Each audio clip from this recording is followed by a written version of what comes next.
Esse prédio tem uma coisa bacana dele que, assim, todas as coisas têm uma consequência e acabaram se resultando também no desenho dele, de uma certa maneira, desde as demandas iniciais do projeto, do produto, que era ter o maior vão possível, né? O maior vão livre. Então a gente saiu de um vão de 28 metros na largura e 25 no outro sentido. Isso gerou o alinhamento dos elevadores. Normalmente a gente tem os elevadores confrontados, a gente tem um elevador de frente para o outro, mas nesse caso a gente fez os elevadores numa linha e quando você sai do elevador, então você já está olhando para a vista, né, dos jardins. E a gente fez o primeiro conjunto ocupado, ele está no que seria o quarto pavimento do prédio, que é o quarto pavimento do prédio, na verdade. Então a gente está cerca de 13, 14 metros acima da Rebouças. Então isso gerava uma situação da gente ter uma estrutura periférica, porque a gente não podia ter pilares no meio, ao mesmo tempo uma edificação que era bastante alta, né, em relação ao térreo, a gente tinha 13 metros para baixo. E aí, de certa maneira, então você já cai numa situação, então, vou ter pilares longos e vou ter um pé direito quádruplo, né, e o desenho do pilar. Ali já vai induzindo uma solução de arquitetura, solução estrutural, né.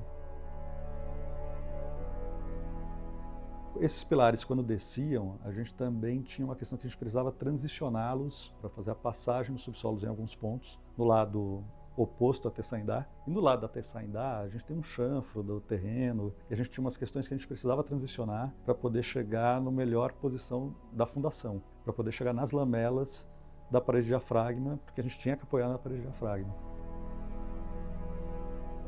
Mas eu gosto muito dessa situação em que, assim, as dificuldades técnicas e a engenharia e as questões estruturais, elas não são contraditórias à arquitetura.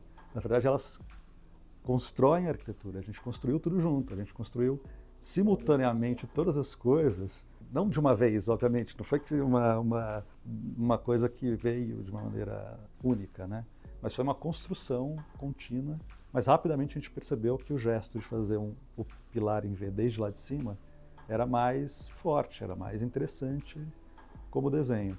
Isso gerava também um vão, a gente queria evidenciar esse vão. No final, esse esforço todo de fazer uma viga protendida que vencia um vão de 28 metros e fazer os pilares em V, não ia ter muito sentido se esse vão não fosse evidenciado na parte do térreo, né? Mas a gente tinha uma demanda, a gente precisava fazer uma loja no térreo com 400 metros quadrados e essa loja tinha que estar na Rebouças. E como é que a gente ia construir uma loja que não fosse contraditória a tudo aquilo que a gente estava fazendo, né? A gente estava construindo um supervão, uma superestrutura e precisava colocar um elemento embaixo. Então, eu gosto muito da solução e também, de novo, foi muito coletiva, foi muito debatida, não foi uma pessoa sozinha que chegou na solução, mas a gente construiu junto uma outra solução que foi fazer um volume mais baixo, que não chegava até o teto, ela é mais baixo do que o volume todo, numa estrutura totalmente independente. E a gente fez a estrutura só na periferia dessa loja. Não tem pilares no meio da loja, a não ser num trecho muito recuado de um giral que tem dentro da loja que a gente precisava estruturar. Mas, em linhas gerais, a loja é estruturada por perfis metálicos periféricos que se confundem com caixilho. Eles parecem que são caixilho só, e são também simultaneamente, né?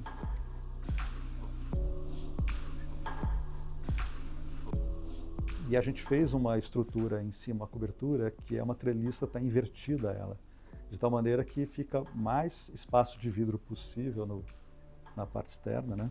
E mais esse desenho mais limpo.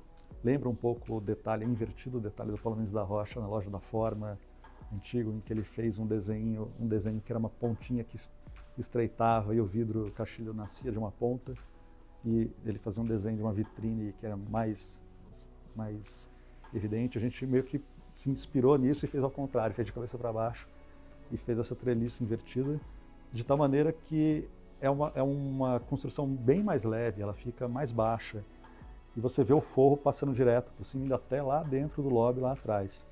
Então, tudo junto, essa operação tem a ver, a estrutura metálica da loja tem a ver com a estrutura de concreto, tem a ver com o desenho inteiro. A continuidade do forro tem a ver com a evidência desse vão, desse esforço de fazer esse vão tão grande, de fazer essa transição tão grande, né?